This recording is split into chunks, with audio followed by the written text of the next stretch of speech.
दोस्तों, हाल ही कल की एक घटना है। एक लड़का था जिसका मैं नाम नहीं लूँगा। उसको पैसों की शायद थोड़ी आवश्यकता होगी, तो उसने गूगल के माध्यम से कुछ सर्च किया कि ऑनलाइन लोन कैसे लेते हैं, या कुछ भी उसने सर्च किया होगा। तो आप तो जानते ही हैं गूगल बाबा को, आप एक चीज़ सर्च करोगे 4 चीज़ों के वो ऐड आपके सामने दे देगा। तो फिर वो एक इंस्टाग्राम या फेसबुक कुछ चला रहा था, उसके पास एक ऐड टाइप का आया जिसमें लिखा था कि 5 मिनट के अंदर 5,000, 10,000, 20,000, 1 लाख तक का लोन प्राप्त करें। तो उसने क्या किया, उस लिंक पे क्लिक किया और उन्होंने एक ऐप डाउनलोड करने के लिए बोला और उसने वो ऐप डाउनलोड कर लिया। अब ऐप डाउनलोड करने के बाद क्या हुआ कि जैसे ही उसने ऐप डाउनलोड किया, फिर ऐप में जब वो आगे बढ़ा तो उनको जो चीज़ चाहिए थी, जैसे कि कॉल एक्सेस चाहिए उनको, SMS एक्सेस चाहिए उनको, और आपके फ़ोटोज़ का एक्सेस चाहिए, मतलब उनको जो जो चीज़ उनको आवश्यकता थी उन्होंने उससे एक्सेस ले लिया और उसने दे भी दिया। फिर कुछ देर बाद उसने अप्लाई किया, अपना पैन नंबर डाला, आधार कार्ड नंबर डाला, अपना मोबाइल नंबर डाला और जो भी चीज़ उन्होंने मांगी उसने सारी चीज़ उसमें फिल करी और उसके बाद उसको 3200 रुपये के समथिंग का लोन उन्होंने दे भी दिया, उसके अकाउंट में ट्रांसफ़र कर दिया। अब जैसे ही लोन ट्रांसफ़र हुआ उसमें सारी टर्म्स एंड कंडीशन लिखी हुई थी कि कब आपको पे करना है, कब क्या करना है। उसके अगले दिन ही उसके पास एक कॉल आती है और उसे बोला जाता है कि आपने एक लोन लिया है 3200 रुपये का और उसको पे करने के लिए आपके पास 7 दिन का समय है। तो उसने सोचा कि मेरे को लोन तो मैंने नेक्स्ट मंथ के लिए लिया है कि नेक्स्ट मंथ मेरे को पे करना है, लेकिन हो सकता है किसी कारण कॉल आ रही होगी कस्टमर केयर से।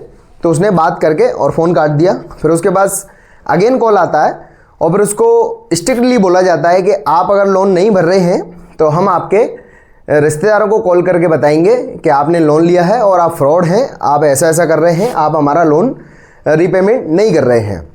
अब वो थोड़ा सा घबरा जाता है, लेकिन इस सिचुएशन में उसने ऐसा नहीं सोचा कि मैं जाके पुलिस को बताऊं, क्योंकि उसको खुद नहीं पता था कि मेरे साथ फ्रॉड हो रहा है। फिर उसके बाद अगेन बार बार नए नए नंबरों से कॉल आती हैं और उसको धमकियाँ दी जाती हैं कि अगर आप लोन रिपेमेंट नहीं करोगे तो हम आपके रिश्तेदारों को परेशान करेंगे, रिश्तेदारों को कॉल करेंगे। और उसको व्हाट्सएप पे एक फ़ोटो भी भेजा जिसमें कि उन्होंने कुछ न्यूड एडिट करके और उसके फ़ोटो पे लगा के दे दिया था। अब ऐसा क्यों हुआ था, क्योंकि उन्होंने उसके फ़ोटोज़ का एक्सेस पहले ही ले लिया था। उसकी प्रोफाइल पिक्चर, उसके मोबाइल्स के फ़ोटो और उसके जो जितने भी कॉन्टैक्ट्स थे उसके फ़ोन में सारे उनके पास थे। और ये कैसे गए थे, जो ऐप था ना वो एक मालवेयर था, की लॉकर के माध्यम से उन्होंने सारे एक्सेस लेके और उनके पास सारे कॉन्टैक्ट्स भी जा चुके थे, क्योंकि आजकल सभी लोग जीमेल आईडी से अपने कॉन्टैक्ट्स को एक्सेस करके रखते हैं। तो उसके माध्यम से सारे कॉन्टैक्ट उनके पास थे। उन्होंने पूरे कॉन्टैक्ट की लिस्ट भेजी कि ये कॉन्टैक्ट्स तुम्हारे पास हैं, ये तुम्हारे रिश्तेदार हैं, किसी पे भैया लिखा हुआ है, किसी पे मौसाजी लिखा हुआ है, किसी पे कुछ लिखा था। तो उसने ऐसे धमकाया कि हम तुम्हारे मौसाजी को कॉल करेंगे, हम तुम्हारे मौसा को व्हाट्सएप पे ये फ़ोटो भेजेंगे, नहीं तो हमारा रिपेमेंट करो, ठीक है ना।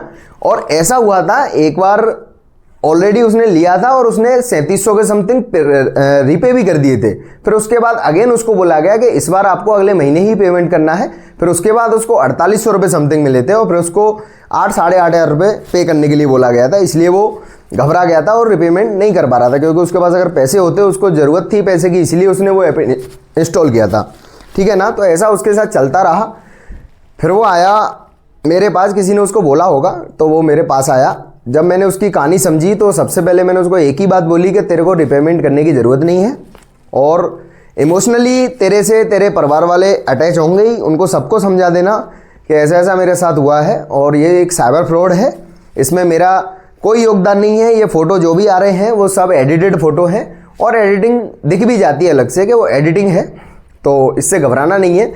ये वीडियो बनाने का मेरा सिर्फ इतना उद्देश्य है, मैं आपको समझाना चाहता हूँ, अगर आपको कभी भी पैसों की ज़रूरत है, आप अपने रिश्तेदारों से मांग लीजिए, दोस्तों से मांग लीजिए। अगर नहीं भी देते हैं तो कुछ भी करिए, काम चलाइए, लेकिन कभी भी आप ऑनलाइन किसी ऐप से लोन लेने की कोशिश मत करना, क्योंकि लोन के नाम पे आपसे कितनी ठगी हो सकती है वो आपको शायद नहीं पता होगा। आप घबराते हैं और घबरा के आप पैसे देते जाते हैं, आप किसी से कर्जा लेते हैं, कर्जा लेने के बाद उसको पैसे देते हैं और ये सिलसिला रुकता नहीं है जब तक कि उनको ये नहीं पता चल जाता कि अब ये हमको पैसे नहीं दे पाएगा, या फिर आप पुलिस में जाके कंप्लेन नहीं करते हो। सिलसिला चलता ही रहेगा। तो इससे बढ़िया है आप कभी भी आपको पैसे की ज़रूरत है आप अपने किसी नज़दीकी किसी व्यक्ति से ले लीजिए। कभी भी ऑनलाइन ऐप्स के माध्यम से जो कि छोटा मोटा लोन देते हैं इनके माध्यम से तो कभी मत लो। और मैं तो कहता हूँ कभी भी ऑनलाइन ऐप्स के माध्यम से कभी भी आप लोन मत लेना, प्रॉब्लम फेस करनी पड़ सकती है। ठीक है ना। बस ये वीडियो बनाने का मेरा यही उद्देश्य था। और आप लोगों का एक काम है कि आप लोग इस वीडियो को ज़्यादा से ज़्यादा शेयर करो कि जो लोग अवेयर नहीं है इन चीज़ों से वो लोग भी अवेयर हो जाएं। जय हिंद, जय भारत।